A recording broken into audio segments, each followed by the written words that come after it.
Our next speaker is Graeme Dear. Graeme is the current chairman of the British Poultry Council.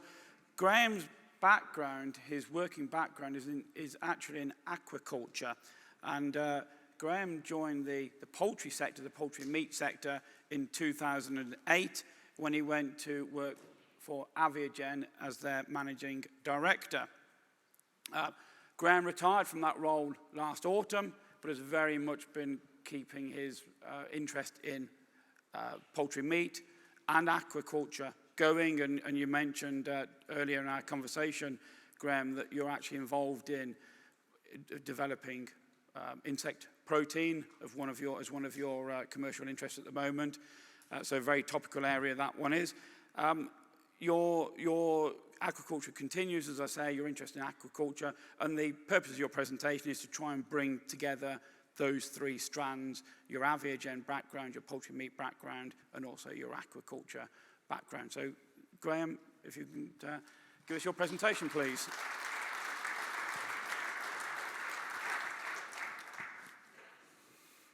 Well,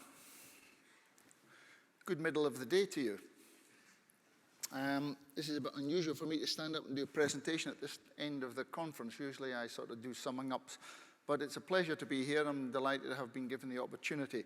So my talk's in two parts. The first part's really about the BPC and how we're looking at how we can be more innovative in what we do and the roles that we have to fulfill. And the second part is trying to build on some of the discussions this morning and some of the points, but take it a little bit off-piste from what you've seen already.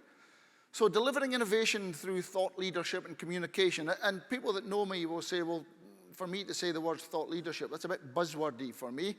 And I'm not ashamed of that, because what we're actually trying to do is, through our communications, to create a buzz around poultry. That's what the BPC lives for. And so we represent the members, over 90% of poultry meat production. And our job is to create that buzz with politicians, with the members, with the retailers, with the media, and all of that happens through communication. And so what we want to do is to take a sort of different position to that which we've done in the past and become much more innovative and much more on the front foot. And hopefully I'll be able to demonstrate that. There's over 1 billion birds are reared for food every year in the UK. And we've got a reputation of producing high quality to high standards, high welfare standards, and producing very affordable food for the masses. And it's providing, as somebody already said, half the meat that our country eats. And it's no word of a lie from what you've seen this morning. The innovation continues to take our sector from strength to strength. We've also heard about the challenge in getting and retaining staff, bringing in new technologies and innovation, and that helps. And I'll give you an example later of where that has really helped a sector in another country try to employ the sort of caliber of person that it needs, not for the past, but for the future, for the long term.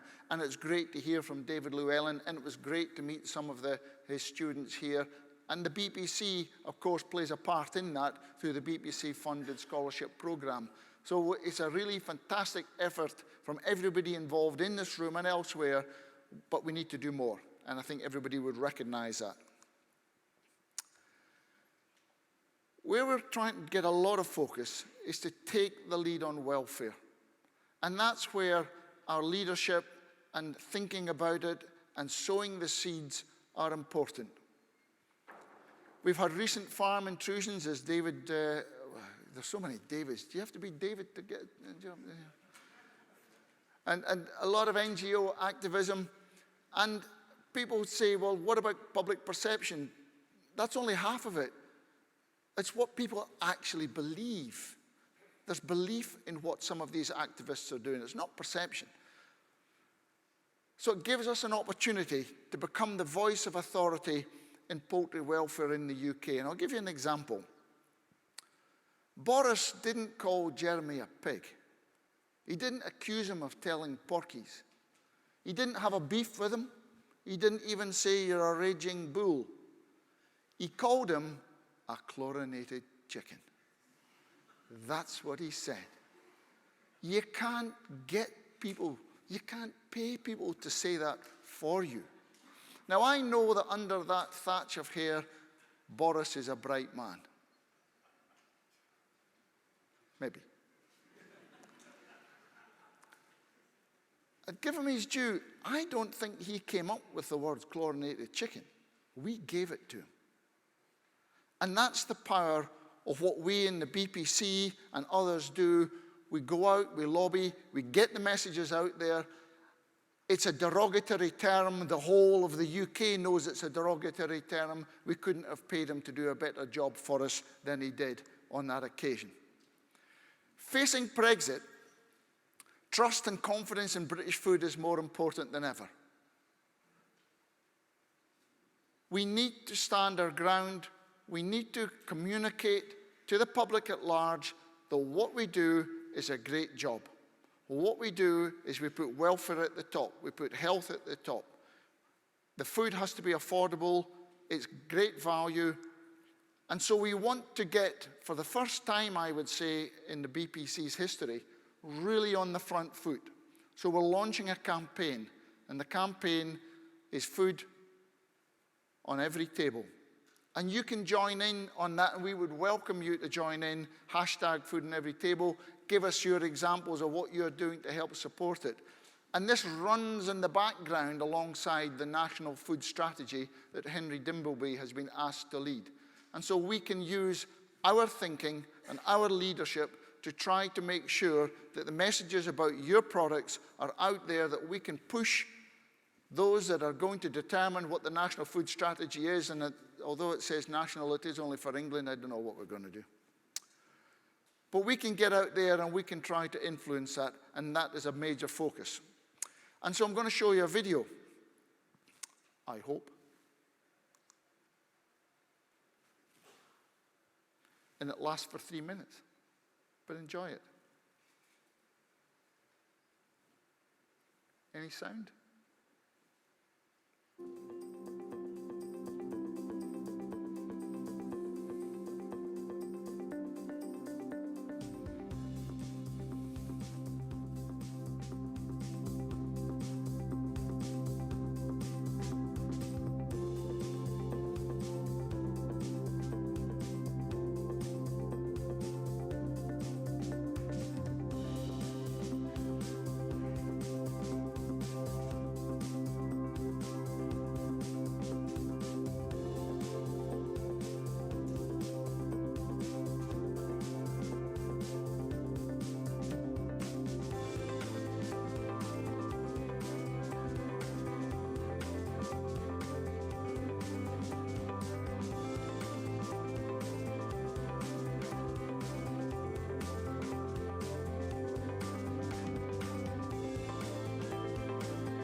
So, as a sector that produces half the meat eaten in the country, we feel it's our responsibility to help address some of the most pressing social issues of our time. And I just pick a couple of slides and key points that were in the video. That first one, 8.4 million people in the UK are still too poor to eat, is shocking. And we need to do our bit to help that. And 4 million children go without staple food every day of the week, and we can help in that as well. And it's fantastic that through programs such as the Fair Share program, that many of our members are doing a lot to help provide poultry products in that sphere to try and help address some of these social issues. And we want you to engage with us, so please get onto our hashtag or info@britishpoultry.org.uk. We certainly believe, and many people have talked about collaboration, that we need to work together. The government, businesses and society must work together. We recognize that welfare is important and high up there. We've set up a welfare stewardship group within the British Poultry Council. There are 4 working streams of that, and we will use that to help to deal with and address some of the questions that are being raised in the European Chicken Commitment, so that we can actually run on the back of science, not on emotion.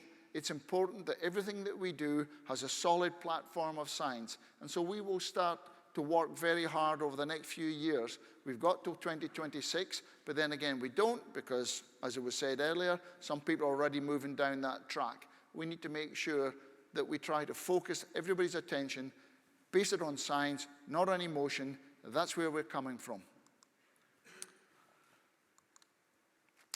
So we must put food on the table to alleviate hunger. We must maintain a secure supply of food that recognizes British standards in post-Brexit trade deals. We must use British food as a catalyst for improving health, well-being and social care, and we must ensure access to labour post-Brexit. And we also must secure a sustainable future for British food by achieving the UN Sustainable Development Goals. So there's a lot of work for us to do. We are up and running, and we want this campaign to be extremely successful, so any help and support you can give us will be very welcome. So I'd like to talk now about delivering progress through innovation and efficiency, the sort of appliance of science. And I was delighted to see that I'm not the only one that uses that image of a chick in the hand, because for me, innovation and efficiency has been a byword in this sector in the 10 years that I've been involved in it. It's been fantastic right through the whole value chain, and we saw some great examples of that earlier. For me, it's our bird in the hand. Data will drive and change your businesses. So 2 key focus areas. Data will drive it. I don't like the term big data. For me, it's just data. It's information, but it's extremely important and will become even more so. But how, and again, David mentioned it, how do you actually make use of that? How can you communicate that around your business? How can you then get it into a format that allows you to become more efficient? It's the 5 M's for me, which is monitor, measure, manage, and make money. And if you get it all working together, it's fantastic. So what I'd like to do is to give you an example. It's important to know everything that you know about the bird in the hand, but sometimes it's worth having a wee flush in the bush, because you never know what you're going to find. There's lots of competitors out there. So I want to take a wee walk into the bush and see if we can flush out some center of the plate competitors, and funnily enough, in this instance, it's salmon. Because there's a lot of smart people out there that we can learn from, and somebody said earlier this morning, plagiarize. Yeah, it's easier to copy. And so keep your eyes open on what's happening in other sectors, because you will get ideas. So we're going to go to Australia, because I said we'd go walk about in the bush, and we're going to go to Tasmania to a company called Huon Aquaculture, and they farm salmon down there. And they're quite happy for me to do this. In fact, they made the comment, oh, this is a novelty, because usually it's the chicken industry telling us what we should be doing.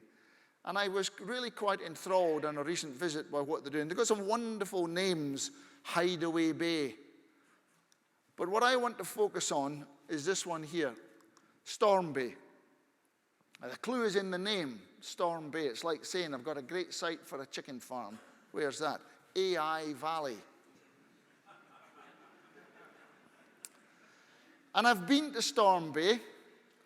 And if you go due south to Storm Bay, the first thing you hit is one of these, because there's nothing until Antarctica. And so it's a different, difficult environment. But there are so many similarities between chicken and salmon, so I just thought I'd give you a quick education so you know what I'm talking about. Chicken shed, salmon farm. Chicken farm, salmon pen. Chicken farm, salmon farm. Chicken feed silos, salmon feed silos. It just happens to float. And the little black things you see coming out are pipes that go to every single one of the sheds, and that delivers the feed by compressed air. Inside a chicken farm, inside a salmon pen. We go three-dimensional in salmon. We talk cubic meters rather than square meters. We don't like birds. We've got a lot of similarities. One brings disease, the other one eats your fish. Because they're not always that size. They start off that size when you put them in the sea pens. We don't like predators either. You can deal with that in the UK. Shoot one of these, you go to jail. Or you end up in the media. It's just not done. So you've got to find ways to keep the birds and these things, and these things are half a ton. I mean, they can make a big hole, which allows the fish to escape, but it also kills them. Live haul, truck to the abattoir, a boat, it's called a well boat, funnily enough, because it's got a big well in it. They fill with water and they fill it with fish. And that is actually a photograph of the biggest well boat in the world, and is en route now from Norway to Huon Aquaculture in Tasmania, because to operate that sort of site, you need to scale up, and they've scaled up and invested. The bottom line is chicken versus salmon, one grows faster and one swims better. And the similarity is it's about growing them and keeping them alive. That's how you remain profitable. So, Huon, I've got 163 pens of salmon to feed every day, at different sizes. Each pen is equivalent to a chicken house. Some farms may have 20 pens or more, and a single pen may house 200,000 fish with a street value of 5 million quid. So you don't want a sea lion knocking a hole in your pen. It's an uncontrollable offshore environment. There are voracious and highly intelligent predators. So how can you improve the efficiencies with all these things stacked up against you? Well, they've split the job. And it was interesting to hear, and I think, Daniel, I can answer your question about how you can convince people that by reducing the labor, by becoming more efficient, you actually can enhance welfare. And I will describe that to you, because that's what these guys have done. Very clever. So one team focuses on feeding the fish, and that's all they do. But it's how they do it that's really interesting. The husbandry, the stockmanship, the skills, they're on the farm, they're then focused on keeping them alive. So you've got good pens and net designs applicable to the environment. Clean nets. In the salmon farm, you allow dirty net. It's like shutting down your ventilation. That's how you get your oxygen into the pens. Repairing the pens after storms, like farm maintenance. Maintaining predator nets keeps them out. That's your farm biosecurity. So one team focuses on survival. That's how they become more efficient. They keep more fish alive. That is fantastic, because when a fish is that size and you lose it, that's a lot of money. That's a lot of money. But I still haven't really explained how they do it. Well, a feed barge, there's nothing new in that. Blowing feed through pipes to pens 700 meters away isn't new. Computer-controlled feeding's not new. There's nothing different about the feed, nothing. Removing dead fish from 15 meters down, you can go and pick up a dead chicken, but when the salmon's at the bottom of a pen, 15 meters, 20 meters, you don't want to use a diver if you can avoid it. It's very, very, very, very dangerous. So you can use an airlift pump, and that's not new. So where is the innovation and efficiency? They feed 163 pens with 6 to 8 people working shifts, 3 people at a time feeding 163 chicken sheds, 365 days a year. They remotely control the feeding, and not only that, they can remotely control removing the dead fish. They've got innovative video identification pellet sensors in there. When you put the pellets in, all the fish come up to the top. As they get satiated, pellets get down. The hierarchy that exists in a pen, the smaller fish get a chance to feed. But the last thing you want to do is to lose feed, because it's £1,000 a ton. And when it goes through, there's no way back. It's in the environment, and that's a big negative. So these guys have developed that sort of technology. It requires and uses the latest technology, which means they can attract the millennials, the Generation Z, if that's what they're becoming, because it's looking at screens, it's pressing buttons, it's doing things that don't involve pulling dead fish or dead chickens out. And the really clever thing is that they're doing it all from a central office miles away from the farms in the comfort of a stable office in Hobart, which means that they can attract families to come and work for them because they're not in an island off the coast of Tasmania trying to find a school, trying to find medical services, trying to find things for the kids to do. And so it's changed their whole business in ways that they hadn't even imagined. But it can only happen because of one thing. And at this point, I feel a bit like Daniel Day-Lewis in Last of the Mohicans, the last of a tribe that's walking the line of political correctness because they can only do it because of the G-string. Now, we are talking Australia, beaches, sun, and all that. And I love to put up some G-string images, but where you guys are isn't where I am. I think I've sent you guys down the wrong route. 1982, 1G. Then we had 2G. Then we had a string of Gs. And each time the amount of data that you can send increases. And so today, 2020, we're looking at 6, 7, 8 generations of transmitting. 1 billion times more bits of data can be shoved now than in the past. And I use it as a loose collective name to cover point-to-point microwaves, wireless, satellite, broadband, and mobile networks. So they're managing the efficiencies by driving the data via radio signal direct from the pen. That's what we were talking about earlier, picking that data up at source, sending it onto the barge. They're really clever. The secret bit is how they compress it in the Citrix server. And I asked, should I go into a lot of technical details on that? And our chairman sitting over there said, just take a judgment call on the audience. So I'll move on. They use a point-to-point link. They've got legal agreements with Tasmanet to get that data around. They even have remote-controlled machines that fly around in the farm that the guys control with their little joysticks as if they were playing a game. What's it doing? It's cleaning the net. And they get all the environmental data that we talked about coming back. So they're building up a huge amount of stuff that will help them in the future. And if you go into their website, you can see that because that's the photograph on their website. Data management will drive efficiencies. Using that innovation has allowed them to monitor up to 300 videos. Anybody ever tried to stream a video? Video is sometimes not that easy. And they can do it. So, in our new dawn, post-Brexit, if it ever happens, let's make sure that we as a poultry sector are awake. Looking at what we did in the breeding business, capture everything that you can measure. Even if you don't think you need to know it today, just capture it. Invest to harness the data to deliver that additional percentage margin of profit. So for me, investing in innovation and efficiency will evolve very much like our chickens. So thank you very much. And please, don't forget, get on that.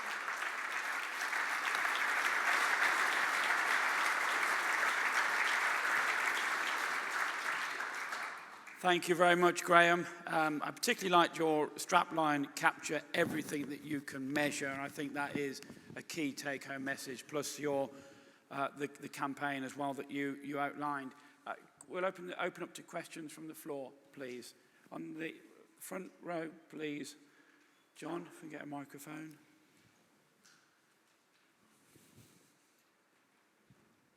Thank you. I just did a quick Google search to see that we throw away 5 million tonnes of food a year. Sorry, I'm struggling to hear. Oh, sorry. I'm getting that loud enough. We throw away 5 million tonnes of food a year, and I'm really impressed to see that we've got a strategy and a combined commitment to address what we can with efficiencies. But what do we need to do to change the way our consumers treat our food? We spend so much money and time on improving our own efficiencies, but if our consumer doesn't understand how to use the food that we produce, are we wasting our time? For me, it's simple. We have to learn to communicate better. They only know what we tell them. And it's important, A, we tell them honestly how things are, honestly where your food comes from, honestly how we produce it. We have absolutely nothing to be ashamed of. And I think it's about mechanisms by which we can communicate that all the way down that chain to the consumer.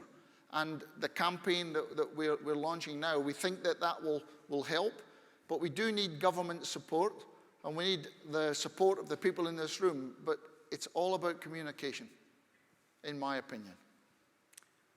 Thank you. Very good question. We've got a question at the back. Whilst we're getting the microphone to the back, can we turn our attention, please, Graeme, to a very good question, I think, on the board, on the screen there. Should the farmer be responsible for affordable food? Government should be responsible to increase individual wealth. We should focus on producing food. So the key question there, should the farmer be responsible for affordable food? Your thoughts on that, please, Graeme? Yeah, I have to say, I think we should, in part. It is, as I said in my presentation, about working together. It's not a them and us situation. But there is a responsibility on us as producers to produce affordable food that the consumer can afford to buy. Otherwise, why would they buy it? Why would they not buy somebody else's? And my wife this week complained to me she no longer wants to buy salmon in Morrison's because it's now labelled of Scottish or Norwegian origin. Tesco have always labelled it for many years. Morrison used to do it Scottish. She wants to know the provenance. So I think it's important. You can sell provenance, but it still has to be affordable. Otherwise, you won't sell it. So for me, everybody's got a responsibility here, including the farmer. Thank you, Graeme. We've got a question, I think, from Ben Huntington at the back of the room. Then we'll finish with a question from Philip Wilkinson. Ben. Hi, Graeme. Thank you. Given the squeeze we repeatedly talk about on margins, what's the best way to explain, justify and prioritise the investments in innovation that you're describing? And potentially, could you make some correlations or comparisons with the aquaculture industry in terms of their margins and how they afford to invest in the way that you've shown us? The example that I used is very clever innovation, but they are in a protected market, and so that allows them to be able to reap the benefits of that innovation because of that. If you're in and that's because imports of any meat products into Australia is quite difficult. And there are costs involved. Funnily, it's one of the few businesses I've seen where their export prices are much lower than their domestic prices. For me, it's the whole chain again that's important. The breeding companies have done a lot. Probably not done as much since last August, but there we go. But I think the breeding companies have actually, and people tell me the birds are performing phenomenally well just now. The nutrition companies, the stuff that Steve was talking about, you saw some of the stuff that David Nielsen was showing in terms of automation and the efficiency of his little machine that was sticking the packs in. All of that coming together is going to change it. And that's what the aquaculture guys are looking at as well. There's nothing different, but some of the detail is always worth looking at. So if you can get yourself into look at what's happening in the arable sector and in some of the other animal sectors and sectors outside food production, I think there is a lot there that we can learn. I mean, that's a pretty vague sort of answer because it is. That's how it is. Thank you, Graeme. Philip Wilkinson, please. Graeme, great talk. Thank you. In the bio, Gary mentioned that you historically were, or maybe still are, involved in insect as a potential feed. Just taking Steve's point in terms of timeline, that it's some way off, would you agree with Steve, or do you hold a different view with regard to insects as animal feeds for the future? Yeah, I got involved with the insect guys literally when I retired from Avigen, and they were looking for someone who had expertise, a consultant that could help them in the aquaculture sector and the poultry sector. So buy one, get one free. And my first question to them was, what's the scale of your plans? Convince me that there's going to be scale. And they said, well, what we want to do is to build it alongside an existing facility that we've built. Or what did you build? A biomass plant. Oh, how big? 100 million pounds worth of biomass plant that's currently powering Macallan Distillery in Scotland, and there's a second one that's powering an industrial estate outside Newcastle, and a third one in Sandwich in Kent. So they've put 300 odd million into building these biomass plants, and what they want to do is to use the waste heat. How can we best use it? And one of the ideas, amongst others, is to produce these insect as protein. So I've got I was quite enthusiastic about that. I do see it as a genuine contender. I agree entirely in terms of the timescale. It might not even be in my lifetime, but five years. I think it will be 5 years before we see anything of any scale hit the market. And there's a lot of work to be done before that happens. Thank you. We're running desperately short of time, but I think that is an excellent question on the board there, Graeme, on Slido. So we will take that question, and if you can give a fairly succinct response, please. Yep. Whose job is it to inform the consumer, and how do we compete with the misinformation getting a huge amount of airtime from groups like the vegans? Yeah, that's quite simple. That's ours. It's our job. It's our product. It's our industry. It's our sector. It's us that have to get out there, and that's what I think we want to do through the BPC. If we can collectively get behind it, for me it's quite clear, responsibility is us. You have to fight fire with fire. We have to be able to access social media on the positive side. Yes, you put your head above the parapet, somebody will have a swing at it. Just wear a crash helmet.